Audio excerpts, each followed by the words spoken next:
Okay, let's get everything together that you're going to need for this recipe. You're going to need 2 mixing bowls, a good set of measuring spoons that have a 1 tablespoon and a 1/4 teaspoon. Also, nice deep cups, so that way you can accurately measure your ingredients. A sharp knife, a rubber spatula, a good clean and sanitized cutting board, 1 medium eggplant, 2 tablespoons of olive oil, 1 tablespoon of brown sugar, a 1/4 teaspoon of ground garlic, a 1/4 teaspoon of salt, and a 1/4 teaspoon of black pepper.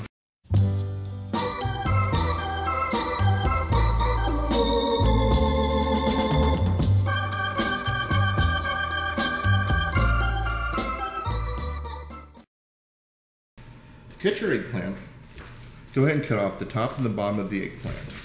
Then, very carefully, you're going to cut the eggplant in half. Once you have 2 halves of the eggplant, quarter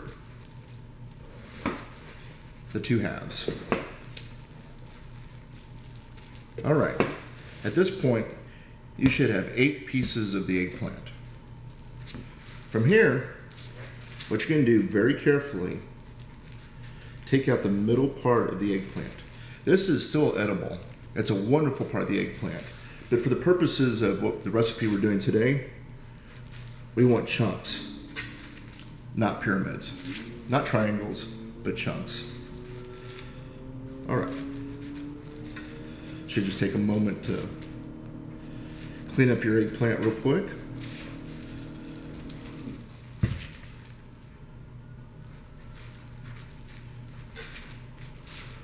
When I was a child, one of my favorite dishes was a pan-fried eggplant that my mom made.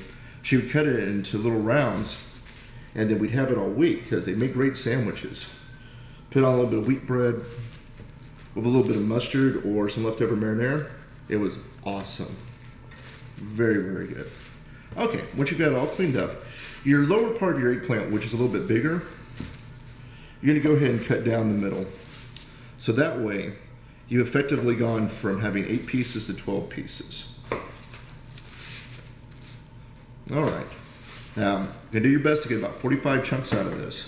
So, go through and cut each piece about 3 to 4 times. You know, a lot of it at this point is also visual, depending on if you like the chunk a little bigger, if you like it a little smaller. But remember, it does affect while it's cooking.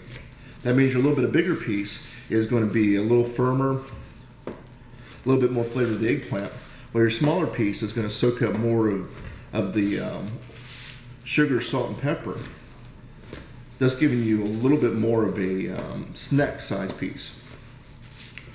Alrighty, and there we go.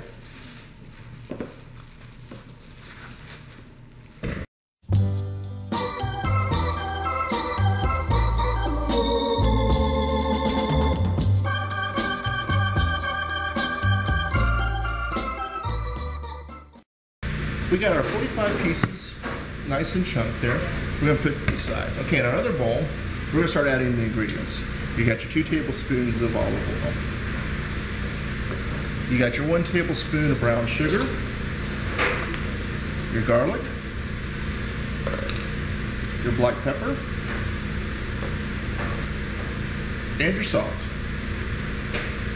Alright, let's get our rubber spatula. The nice thing about having the olive oil and the brown sugar together is once you mix it a little bit, it helps disperse the rest of the ingredients in it. But now we've got this nice little slurry here. We're going to add our eggplant and start getting it evenly coated. It's very important because you want to make sure you get all that flavor in on the eggplant so it roasts real nicely. All right. Okay, once you got it nice evenly coated, get yourself a baking sheet, put some foil on it.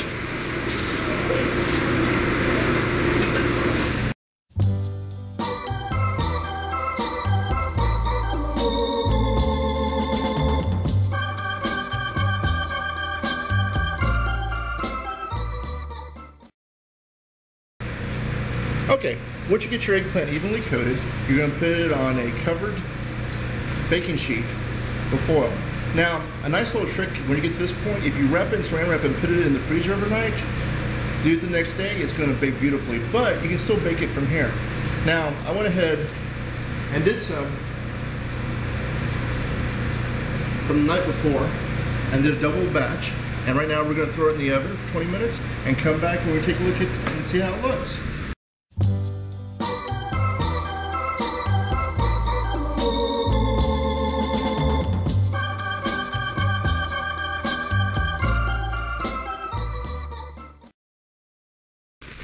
All right, ready to see our finished product? Now remember, we put the eggplant in a 400-degree oven for 20 minutes. Now, after 20 minutes, we have a beautiful, savory, and a little bit of sweetness, roasted eggplant. It's wonderful. Now remember, in November, it's our Choo Choo I Tried Something New. So make sure to remind your children, have them come out and try it. Also, try the recipe at home. We'll bet you they love it. So, see you soon.